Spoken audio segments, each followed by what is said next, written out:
आज भी जितना प्रेस और टेलीविजन में प्रोटेस्ट नजर आ रहे हैं वो उसका 5% भी हिस्सा नहीं है जितना एक्चुअल प्रोटेस्ट पूरे देश में आज यहाँ हो रहे हैं। करोड़ों लोग इस वक्त भी सड़कों पर हैं। कहते हैं कि वो सभी अफसर उत्तर प्रदेश के सुन लें।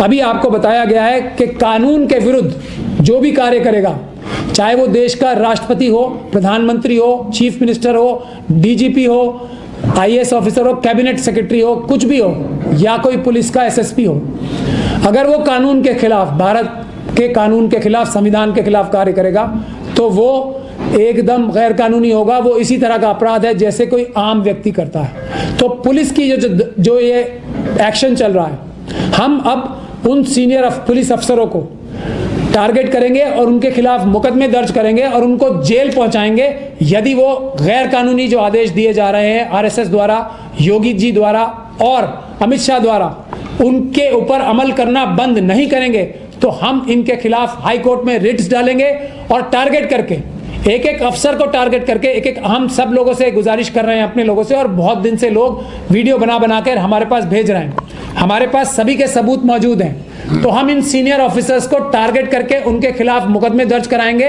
और कानून की प्रक्रिया से उन सभी को जेल भिजवाएंगे। ये ऐसी हम वार्निंग दे रहे हैं कि सिर्फ और सिर्फ बाबा साहब डॉक्टर भीमराव अंबेडकर के कानून से, उनके आईन से और उनके संविधान के तहत काम कीजिए। किसी भी गैर कानूनी आदेश को, सरकारों के, आरएसएस को नहीं मानेंगे आप, नहीं तो आप कानून के दोषी होंगे। और हमारी वकीलों की एक पूरी टीम जो अब बन रही है वो इस बात का प्रण लेती है कि एक भी पुलिस ऑफिसर, चाहे वो किसी भी लेवल का हो और उसकी कॉन्स्पिरेसी में कितने भी बड़े बड़े अफसर शामिल हों, हम उन क्राइम्स की सजा दिलवाएंगे, रिट डाल के और मुकदमे डाल के सब जगह। तो ये जो प्रेस कॉन्फ्रेंस है उसका एक बहुत ही लिमिटेड स्कोप है, उसी पे हम कंसंट्रेट मैं करूँगा कि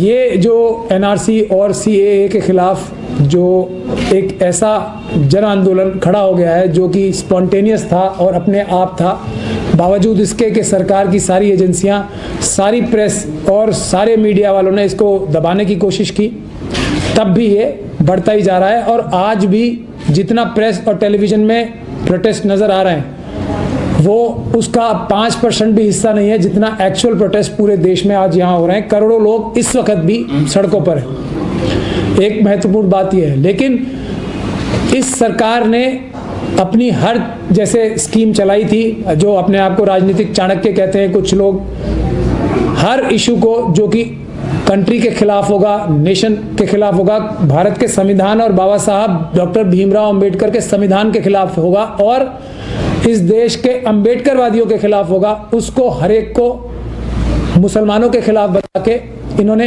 अपने राजनीतिक फायदा उठाने की कोशिश की है आज तक। लेकिन जब से भीम आर्मी ने और दूसरे संगठनों ने, चंद्रशेखर आज़ाद ने जामा मस्जिद पे और उससे पहले भी ये प्रदर्शन करके ये बता दिया क्लियरली हम सब लोगों ने कि ये जो है ये कोई मुसलमानों के खिलाफ कार्रवाई नहीं है, बल्कि ये एससी, एसटी और ओबीसी के भी खिलाफ है, पूरे देश के खिलाफ है।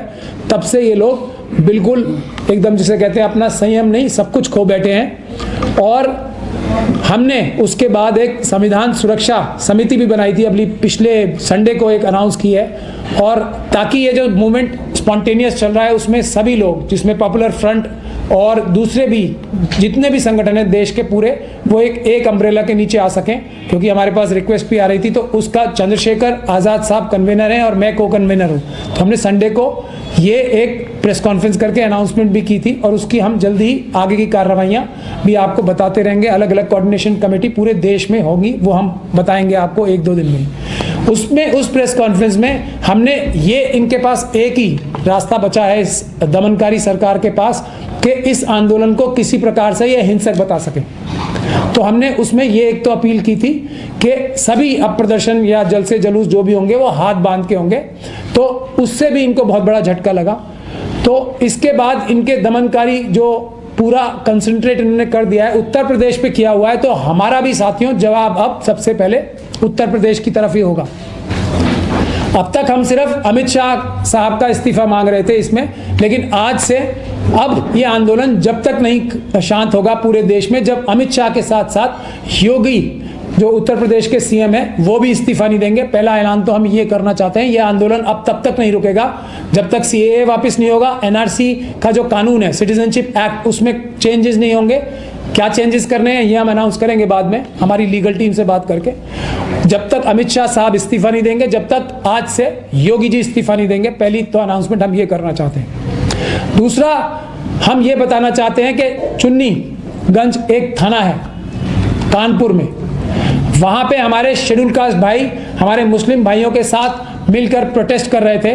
पुलिस ने खुद अपने थाने में आग लगाई और उसके बाद जो गोली चलाई उसमें हमारा एक साथी जो कि शेड्यूल कास्ट कम्युनिटी से बिलोंग करता है, वाल्मीकि समाज से बिलोंग करता है, वो भी शहीद हुआ है।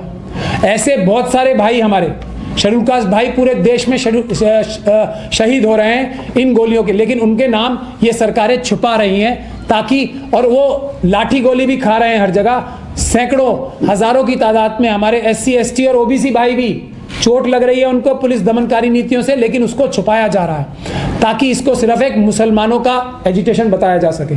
तो मैं योगी सरकार को ये वार्निंग दे रहा हूं कि तुरंत से पहले उस परिवार को, जो हमारा शेड्यूल कास्ट परिवार भाइयों का परिवार है, हम आपको वार्निंग दे रहे हैं कि उसको धमकी देना बंद कर दें। उनकी एक बेटी भी वहां से गायब है अभी, उसको तुरंत वापस पहुंचाया जाए उस परिवार में, नहीं तो अब हम सब लोग कानपुर के चुन्नीगंज जो थाना है उसके पास जो वाल्मीकि समाज की बस्ती है उसके ऊपर कूच करेंगे। दिल्ली से भी और पूरे देश से अपने लोगों को कूच करने का आह्वान करेंगे। दूसरी बात यह है कि हम, जैसा अभी हमारे पॉपुलर फ्रंट के साथी ने भी मेरे सामने बताया, तेज सिंह जी ने भी बताया, और हमारे भाई सिंह साहब भी, भानु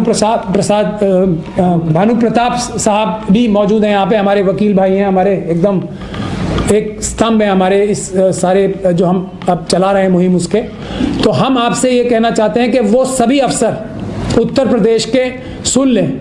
अभी आपको बताया गया है कि कानून के विरुद्ध जो भी कार्य करेगा, चाहे वो देश का राष्ट्रपति हो, प्रधानमंत्री हो, चीफ मिनिस्टर हो, डीजीपी हो, आईएएस ऑफिसर हो, कैबिनेट सेक्रेटरी हो, कुछ भी हो, या कोई पुलिस का एसएसपी हो, अगर वो कानून के खिलाफ, भारत के कानून के खिलाफ, संविधान के खिलाफ कार्य करेगा तो वो एकदम गैर कानूनी होगा। वो इसी तरह का अपराध है जैसे कोई आम व्यक्ति करता है। तो पुलिस की जो ये एक्शन चल रहा है, हम अब उन सीनियर पुलिस अफसरों को टारगेट करेंगे और उनके खिलाफ मुकदमे दर्ज करेंगे और उनको जेल पहुंचाएंगे यदि वो गैर कानूनी जो आदेश दिए जा रहे हैं आरएसएस द्वारा, योगी जी द्वारा और अमित शाह द्वारा, उनके ऊपर अमल करना बंद नहीं करेंगे तो हम इनके खिलाफ हाई कोर्ट में रिट्स डालेंगे और टारगेट करके, एक एक अफसर को टारगेट करके, एक एक, हम सब लोगों से गुजारिश कर रहे हैं अपने लोगों से, और बहुत दिन से लोग वीडियो बना कर हमारे पास भेज रहे हैं, हमारे पास सभी के सबूत मौजूद हैं। तो हम इन सीनियर ऑफिसर्स को टारगेट करके उनके खिलाफ मुकदमे दर्ज कराएंगे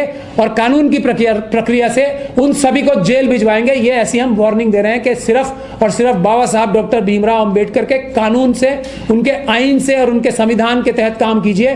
किसी भी गैर कानूनी आदेश को, सरकारों के, आरएसएस को नहीं मानेंगे आप, नहीं तो आप कानून के दोषी होंगे।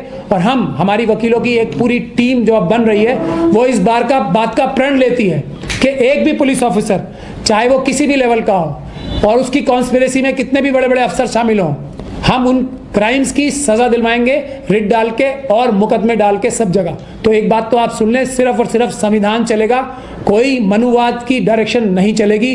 कोई चाहे चीफ मिनिस्टर के पोस्ट पे बैठा हो, ये सब लोग सेवक होते हैं संविधान के और भारत की जनता के।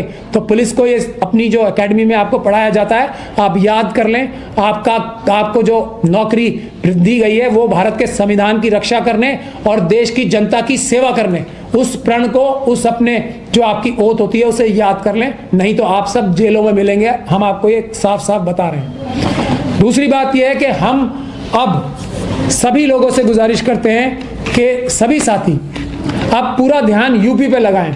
मुजफ्फरनगर में, मेरठ में, पूरे वेस्टर्न यूपी को जला रखा है, लोगों की प्रॉपर्टीज सील कर रहे हैं जबरदस्ती धमकाने के लिए, गोलियां चला रहे हैं लोगों के घरों में, एससी एसटी और ओबीसी भाइयों के घरों में घुसकर हमारी बहनों और माओं को बेइज्जत किया जा रहा है। तो मैं अपने सभी एससी एसटी और ओबीसी समाज के और दूसरी माइनॉरिटीज जो उनके भाइयों से और बहनों से निवेदन करता हूं कि वो पीसफुल तरीके से अपने घरों के बाहर आए हाथ बांध के। अब एक हम नया ऐलान जो कर चुके हैं, अपने हाथ बांध के सारे प्रोटेस्ट करें और हम देखेंगे कि हम यहाँ दिल्ली पे भी, हम उत्तर प्रदेश की जो यहाँ पे भवन है उस पे भी प्रदर्शन करेंगे, अमित शाह जी के घर पे प्रदर्शन करेंगे। जब तक यूपी में ये दमन बंद नहीं होगा, हम अब सब के सब मिलके यूपी पे ही कंसंट्रेट करेंगे। धन्यवाद सर। मैं एक ऐलान, मुझे 2 ऐलान सिर्फ करने हैं। एक तो ये कि 26 तारीख को यानी परसों हजारों की तादाद में सिविल सोसाइटी के लोग और बहुत सारी ऑर्गेनाइजेशंस यूनाइटेडली यूपी भवन के बाहर धरना देंगी और एहतजाज करेंगी 26 तारीख को सुबह 11 बजे।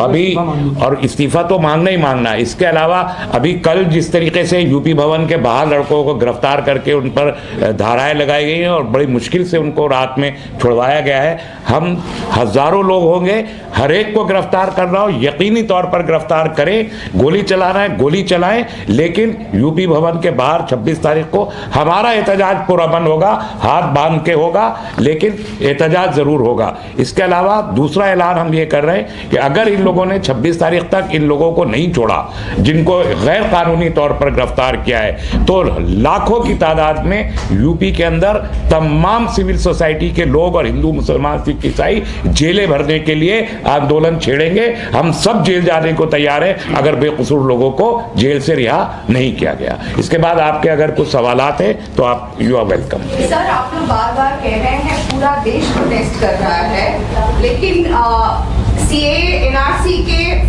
सपोर्ट में भी हम लोगों ने कई सारे प्रोटेस्ट, कई सारे एजुकेशन मीटिंग्स, सब जो बीजेपी लीडर्स जो एड्रेस कर रहे हैं वो छोड़ के भी people are coming out and saying we support CAA NRC. और आप लोगों ने व्हाट्सएप पे देखा होगा, उसमें चल रहा है आप लाखों में प्रोटेस्ट करो, आप हजारों में प्रोटेस्ट करो, हम लाखों में सपोर्ट करेंगे। तो वो तो आपने देख लिया है ना, 1000 रैलीज का उन्होंने ऐलान किया है कि हम 1000 रैलीज और 250 प्रेस कॉन्फ्रेंस करेंगे। और वो रैलीज जो निकली हैं वो कैसी रैली है वो भी आपने देख लिया है। इसके बरक्स मैंने कहा हजारों सिटीज में 5000 से ज्यादा शहर है, लाखों लाख लोग निकले हैं और कुल मिला के करोड़ों लोग आ चुके हैं। तो ओपिनियन तो सबकी अपनी अपनी है, लेकिन मैक्सिमम ओपिनियन क्या है ये तो देश देख रहा है, देश को पता है, आपको भी पता है। वो निकालना चाहते निकालें, लेकिन लोग बता देंगे कि कौन किसकी संख्या ज्यादा है और कौन ज्यादा है एनआरसी और के खिलाफ में और सीएए के खिलाफ में। किराए की रैली नहीं देखी मैम आपने? प्रधानमंत्री की किराए की रैली जो दिल्ली में की गई है, ऐसे वो किराए के कुछ लोगों को इकट्ठा करके ले आते हैं और फिर वो जो चंद लोग हैं, मनुवादी लोग हैं, वो भी अपनी बात तो कहेंगे जिस बात के लिए वो कर रहे हैं। पूरे देश को दंगे की आग में झोंकने के लिए जो तैयार हैं, जो आरएसएस का हिंदुत्व का एजेंडा है जिसे वो लागू करना चाहते हैं, तो अपनी बात तो कहेंगे ना। और सरकार उनके पास है, साधन उनके पास है, निश्चित रूप से वो निकलेंगे।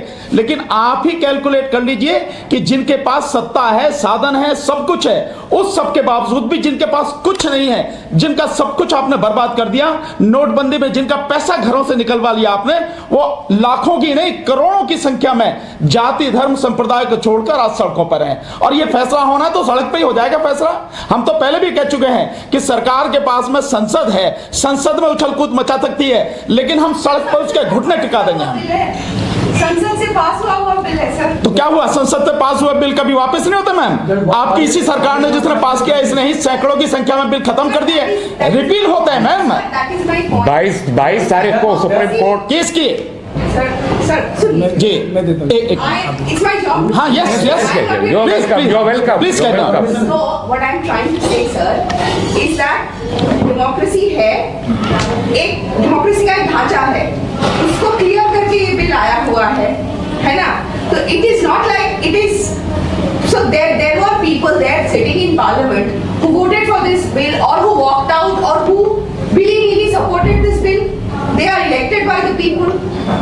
They are not elected by the people. They are elected by the EVM, not people.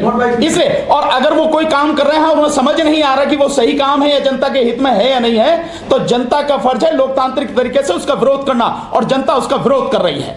और सरकार को अगर समझ में नहीं आ रहा है तो आने वाले समय में सरकार को समझ में आ जाएगा।